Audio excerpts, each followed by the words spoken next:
Sawadee, thank you for joining us for the evening edition of NBT World Brief right here on NBT and NBT World. You're with me, Sandra Han Utsaha.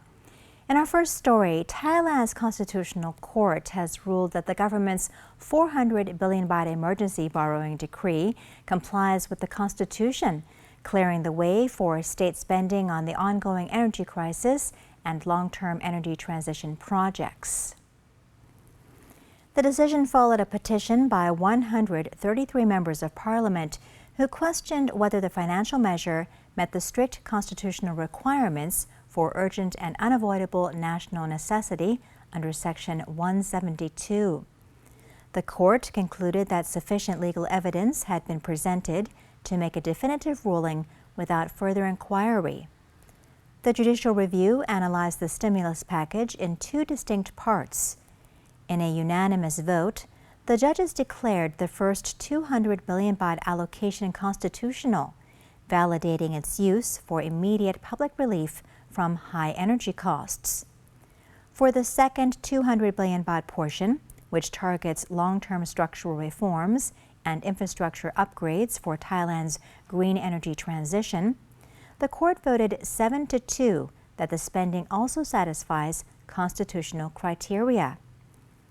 Following the verdict, Prime Minister Anutin Chanvirakul stated that the administration respects the judicial outcome and will fully execute the decree according to the judgment without requiring further executive directives.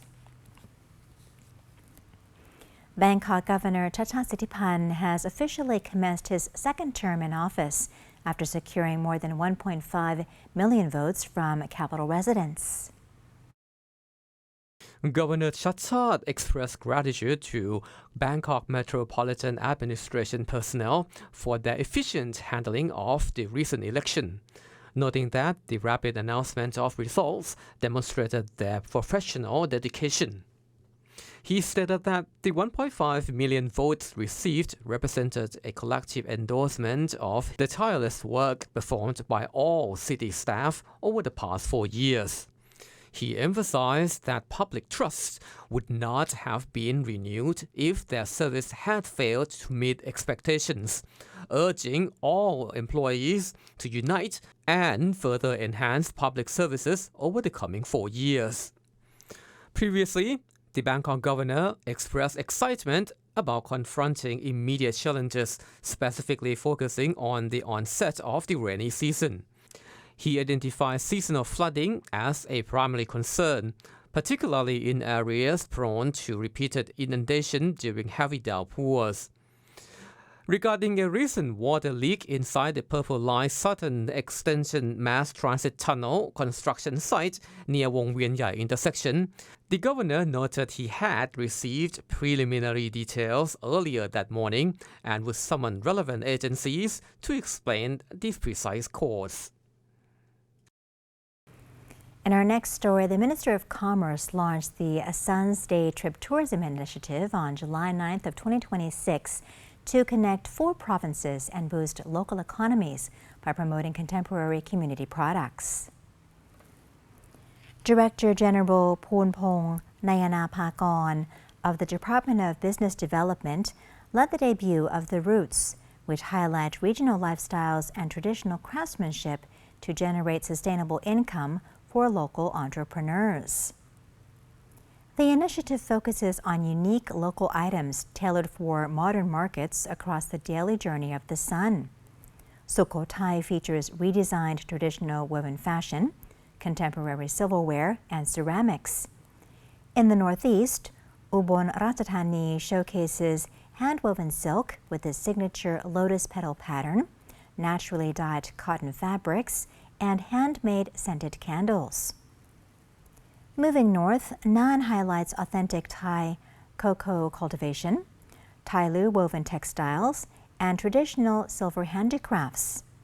And in the south, Satun offers saltwater pearl jewelry, chili paste, and naturally dyed batik products with unique fossil-inspired patterns. The launch also celebrated 42 community entrepreneurs graduating from the ministry's third-generation training program.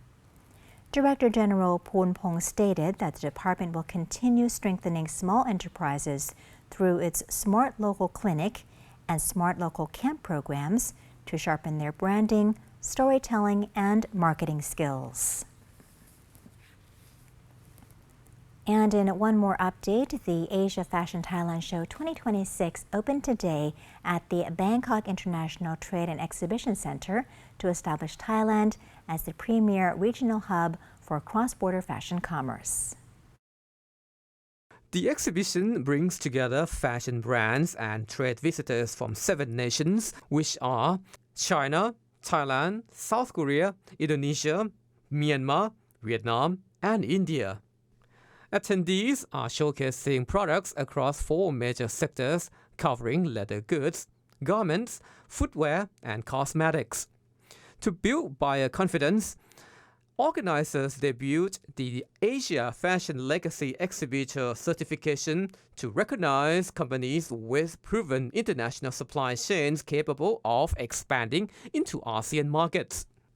President of the Thai-Chinese Friendship Association, Gorn Thaparangsi, presided over the opening ceremony, noting that the broader ASEAN cooperation at this year's event offers vital network expansion for private sectors across Southeast Asia.